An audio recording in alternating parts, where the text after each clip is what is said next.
कांड में शिलांग पुलिस की जांच का दायरा बढ़ता जा रहा है। अब रडार पर सोनम का परिवार भी है। शिलांग पुलिस की एक टीम मंगलवार को ही इंदौर पहुंच गई थी, जिसने पहले राजा के परिवार से इस केस में पूछताछ की। इसके बाद बुधवार को करीब 1.5 घंटे तक शिलांग पुलिस ने सोनम के भाई, पिता और मां से सवाल जवाब किए।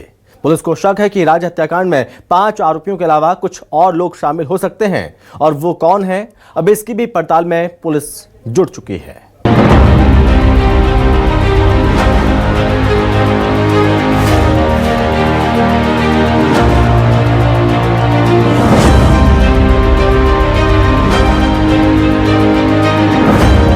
राजा के कातिलों को शिलांग पुलिस उनके अंजाम तक पहुंचाने के लिए दिन रात एक किए हुए, क्योंकि ये ऐसा हत्याकांड है जिसकी वजह से शिलांग पुलिस की छवि पर दाग लगा था।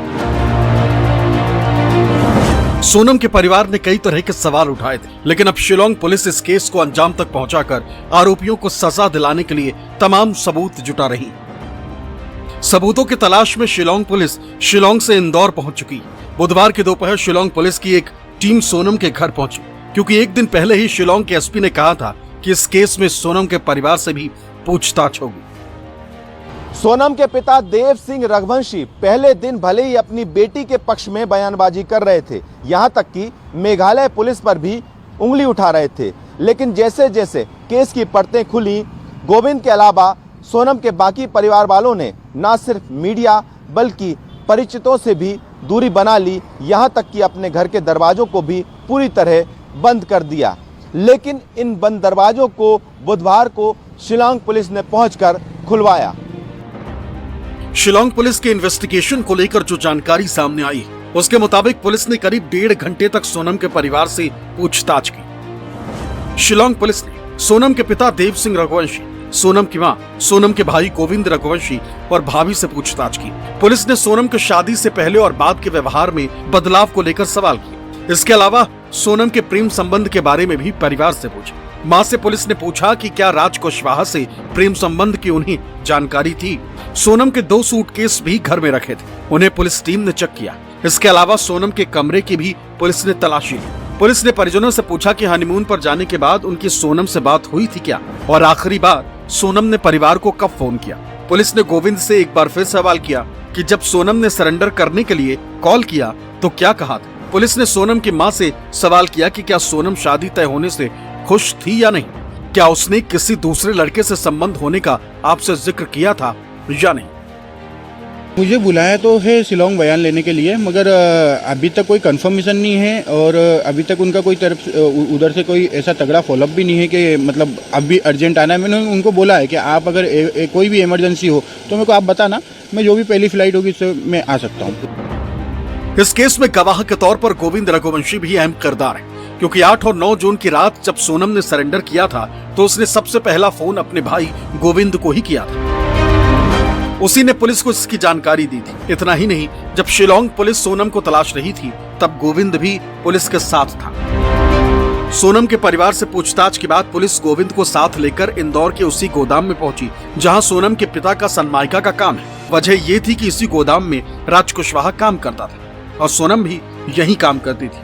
पुलिस की जांच में सामने आया कि राजा की हत्या के बाद 23 से 31 मई तक राज कुशवाहा गोदाम में काम करता रहा था। पुलिस ने यहाँ उस जगह की तलाशी ली जहां राजा बैठता था। साथ ही उस हिस्से में भी पुलिस ने सबूत खंगाले जहां राजा की पहुंच थी। कुछ दिन पहले न्यूज़ 24 ने आपको दिखाया था कि कैसे इसी गोदाम में सोनम और राज के बीच नजदीकियां बनी थी। इस वक्त न्यूज़ 24 पहुंचा है इंदौर के उस जगह जो कि देवास नाका इलाके की वो फैक्ट्री है, वो गोदाम है, जो कि यहाँ पर जो सोनम के भाई है गोविंद रघुवंशी, उसी का गोदाम है। ये श्री बालाजी एक्सट्रोवर्स, यहाँ पर लेमिनेट करने का काम होता है था, और यहाँ पर बड़ी संख्या में यहाँ पर गोदाम में पूरे काम होते थे। ये देखिए यहाँ, और सबसे ख़ास बात है यही वो जगह है जहाँ पर परवान चढ़ा बताया जाता है राज और सोनम के बीच में जो गहरी दोस्ती हुई, जो नज़दीक बढ़ी, वो यही वो जगह है, क्योंकि यहाँ पर इस जो 2 शटर में पूरा गोडाउन है, और ये देवास नाका का वो इलाका है जहाँ पर ये गोदाम है। यहाँ से महज कुछ ही चंद किलोमीटर की दूरी पर ही जिस फ्लैट में बताया जाता है कि सोनम रुकी, वो फ्लैट यहाँ से बेहद ही नज़दीक है। और ये भी जानकारी मिल रही है कि इस गोदाम में 4 या 3 तारीख तक, यानी 2 तारीख को जब राजा रघुवंशी की जब यहाँ पर शव मिला था, उसके बाद भी 2 से 3 तारीख तक ये गोदाम ने यहाँ पर काम करता हुआ दिखा। सोनम के परिवार से पूछताछ से पहले मंगलवार की रात शिलांग पुलिस की टीम मृतक राजा रघुवंशी के घर पहुंची थी। यहां भी पुलिस ने राजा के रूम से लेकर घर के बाकी हिस्से से सबूत जुटाने की कोशिश की। पुलिस टीम ने परिवार के सदस्यों को अलग अलग कमरों में बिठाकर पूछताछ की। पुलिस ने राजा की मां उमा रघुवंशी, भाई विपिन और सचिन के अलावा भाभी से भी पूछताछ की। शिलांग पुलिस ने परिवार के लोगों से अलग अलग कमरों में पूछताछ की। इस दौरान पुलिस ने राजा के परिवार से पूछा कि शादी के बाद सोनम का व्यवहार कैसा था। पुलिस ने सवाल किया कि हनीमून पर जाते समय सोनम अपने साथ क्या क्या लेकर गई। क्या सोनम का व्यवहार परिवार को असामान्य लगा? इतना ही नहीं, पुलिस ने सवाल किया कि क्या सोनम शादी के बाद फोन पर लगी रहती थी? क्या सोनम के दूसरे मोबाइल नंबर के बारे में उन्हें पता था? जब सोनम ने आखिरी बार 23 मई को फोन पर बात की तो उसका व्यवहार अजीब लगा था।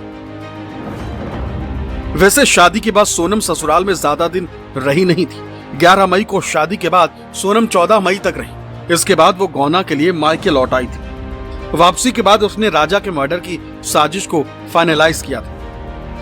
शिलांग पुलिस इस केस में किसी भी तरह की लापरवाही नहीं कर रही है। हर एक सबूत को जुटा रही है जो राजा के हत्याकांड से जुड़े हुए आरोपियों को दोषी करार दिलाने में संभव मदद कर सकें। इसी कड़ी में शिलांग पुलिस की टीम इंदौर के एक इलाके, उस जगह जहां पर बिल्डिंग में सोनम को राज ने रुकाया था, देवास नाके के उसी हीराबाग इलाके में पहुंची। यहां तक कि ब्रोकर जिसके द्वारा विशाल के साथ रेंट का एग्रीमेंट किया गया था, उससे भी पूछताछ की। न्यूज़ 24 ने पुलिस के इन्वेस्टिगेशन के बाद शोलेन जेम्स नाम के ब्रोकर से बात करने की कोशिश की, लेकिन अब वो मीडिया से बात करने से बच रहा। जानकारी सामने आई है कि पुलिस इसी कड़ी में अब हत्याकांड में शामिल मुख्य आरोपी राज कुशवाहा के परिजनों से भी पूछताछ कर सकती है, क्योंकि कत्ल के बाद राज कुशवाहा अपने परिवार से मिलता रहा था, लेकिन उसने किसी को जाहिर नहीं होने दिया कि राजा का कत्ल करवा चुका है। इतना ही नहीं, अब पुलिस हत्या के आरोप में गिरफ्तार आरोपी विशाल चौहान, आकाश राजपूत और आनंद कुर्मी के परिजनों से भी पूछताछ करेगी। इनसे मुख्य तौर पर 23 मई के बाद परिवार के साथ इनके व्यवहार को लेकर सवाल हो सकते हैं। लेकिन इतना साफ है कि शिलांग पुलिस जिस शिद्दत के साथ इस केस में लगी हुई है, उससे आरोपियों का बचना अब मुश्किल ही नहीं नामुमकिन लगता है, क्योंकि एक दिन पहले ही पुलिस ने शिलांग में उस जगह पर क्राइम सीन रिक्रिएट किया था जहां राजा की हत्या हुई थी, और सोनम ने अपना जुर्म कबूल भी किया था। Sonam was close by. In fact, she was in front when this happened. Sonam was in front, Raja was behind, Vishal was to the right, Akash was just to the behind but to his left, and Anand was to his right or to his left. When the first hit was given by Vishal, and the blood came out and he had fallen, which we have reconstructed that. She ran off from that place because he was screaming. So she just moved away from that spot. And the body was thrown by the three of them. 2 of them held from the hands and 1 person held from the legs. Sonam और बाकी आरोपी अपना जुर्म कबूल कर चुके हैं, लेकिन बिना ठोस सबूतों के कोर्ट में इन्हें दोषी साबित करना आसान नहीं होगा। इसलिए पुलिस सबूत जुटाने पर जोर दे रही है। शिलांग से दीपक दुबे और इंदौर से विपिन श्रीवास्तव के साथ ब्यूरो रिपोर्ट, न्यूज़ 24।